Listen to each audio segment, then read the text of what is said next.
दोस्तों सीढ़ियाँ घर में बहुत इंपॉर्टेंट रोल प्ले करती है। अगर आपकी सीढ़ियाँ अच्छे से नहीं बनी तो आपको बहुत सारी समस्याएं आने वाली होती है।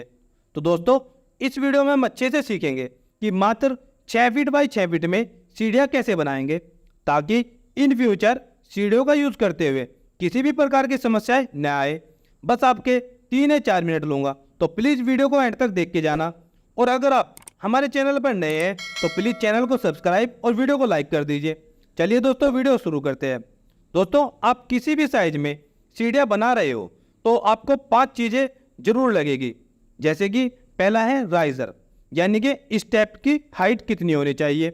दूसरा थ्रेड, यानी कि स्टेप की लेंथ कितनी होनी चाहिए, ताकि आपका पैर पूरा सीढ़ी पर अच्छी तरह रखा जा सके। क्योंकि पैर पूरा नहीं आता तो उसमें आपको जॉइंट पेन होने की संभावना बनी रहती है।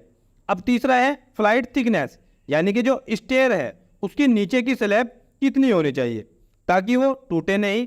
अब चौथा है आपका स्टेप विड्थ। दोस्तों आपकी स्टेप की चौड़ाई कितनी होनी चाहिए ताकि आप आसानी से सामान को नीचे से ऊपर उतारने में कोई प्रॉब्लम न आए। अब पांचवा बहुत ही इंपॉर्टेंट, आपकी सीढ़ियों के लिए एंगल, मतलब एंगल कितना होना चाहिए। अगर आपकी सीढ़ियों का एंगल सही नहीं है तो चढ़ते हुए ऐसा लगेगा जैसे आप पहाड़ पर चढ़ रहे हैं। तो दोस्तों आपकी सीढ़ियों का एंगल का सही होना बहुत ज्यादा जरूरी है। अब दोस्तों बात करते हैं हमारे पहले पॉइंट राइजर की। तो राइजर की हाइट आप 6 इंच रखें, जैसा कि मैंने अपनी पहली वीडियोस में आपको बताया था। क्योंकि यदि आप राइजर की हाइट ज़्यादा रखते हैं तो हमारे घर के बच्चे और बुजुर्गों को नीचे से ऊपर चढ़ने और उतरने में बहुत ज़्यादा परेशानी का सामना करना पड़ता है। लेकिन दोस्तों यदि हमारे पास सिर्फ 6 बाई 6 का ही स्पेस है और इसी 6 बाई 6 के स्पेस में हमको सीढ़ियाँ बनानी है और हमारी स्लैब की हाइट है 10 फीट और इंच में बात करें तो 1 फीट में होता है 12 इंच, तो 10 फीट का मतलब हुआ 120 इंच।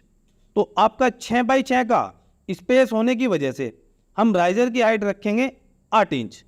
तो हमारे नंबर ऑफ राइजर हुए 120 इंच डिवाइड बाई 8 इंच, तो ये निकल के आएंगे हमारे 15 नंबर ऑफ राइजर। यानी कि हमारे इस 6 बाई 6 की सीढ़ी में 15 नंबर ऑफ राइजर लगेंगे। अब अगला नंबर है ट्रेड, यानी कि स्टेप्स की लेंथ। दोस्तों मैंने अपनी पिछली वीडियो में आपको बता रखा है कि आपको थ्रेड का डिफ़ॉल्ट लेंथ 10 इंच रखना है। क्योंकि कई बार ऐसा देखा गया है कि यदि आप थ्रेड की लेंथ कम रखते हैं तो आपको नीचे से ऊपर चढ़ने और उतरने में परेशानी आती है, क्योंकि पूरा पैर अच्छे से नहीं रख पाते। तो हो सकता है इस वजह से जॉइंट पेन या बैक पेन जैसी बीमारियां फैमिली मेंबर्स को होने लगे। अब दोस्तों इस 6 बाई 6 के स्टेज के अंदर हम थ्रेड की लेंथ रखेंगे 9 इंच। अब निकालेंगे नंबर ऑफ थ्रेड, यानी कि कितने स्टेप्स लगेंगे इस 6 बाई 6 के स्टेज में। तो इसको निकालने का एक सिंपल फॉर्मूला है, वो है R-1, यानी कि राइजर -1।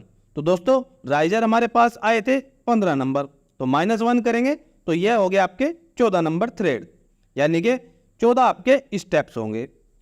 14 थ्रेड 6 बाई 6 के स्टेयरकेस में लगेंगे। अब अगला पॉइंट है फ्लाइट थिकनेस। दोस्तों 6 बाई 6 के स्टेयर के अंदर आपको 4.5 इंच की फ्लाइट थिकनेस रखनी है।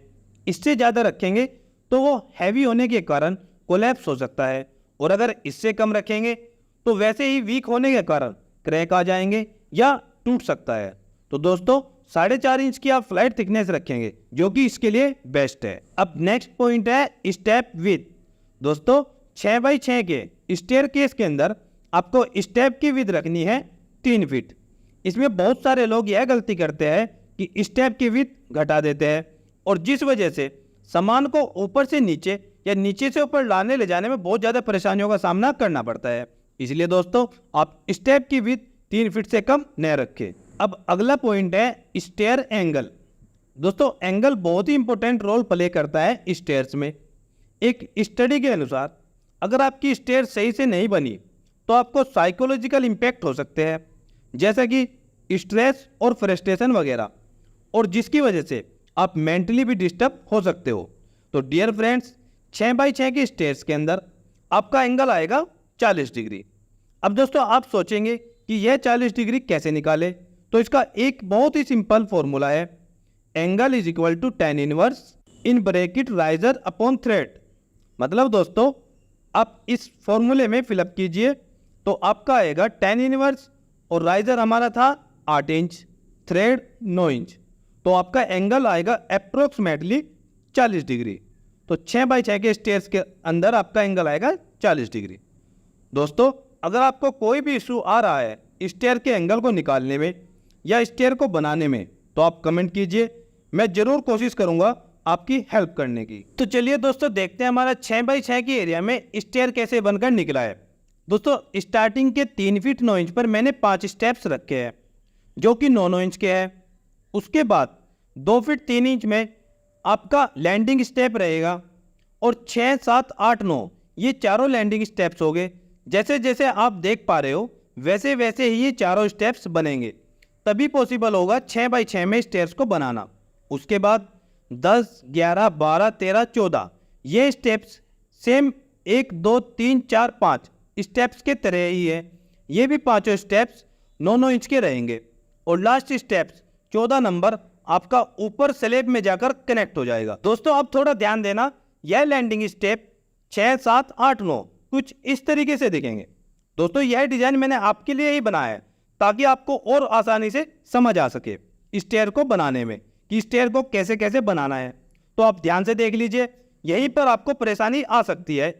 दोस्तों 6, 7, 8, 9 नंबर के स्टेप्स को कैसे कैसे काटा गया है और राइजर की हाइट आप जानते ही है जो कि है 8 इंच। तो दोस्तों 6x6 के एरिया में यदि आपको स्टेयर को बनाना है तो इसमें जो इम्पोर्टेंट रोल है वह है 6, 7, 8, 9 नंबर के स्टेप्स का।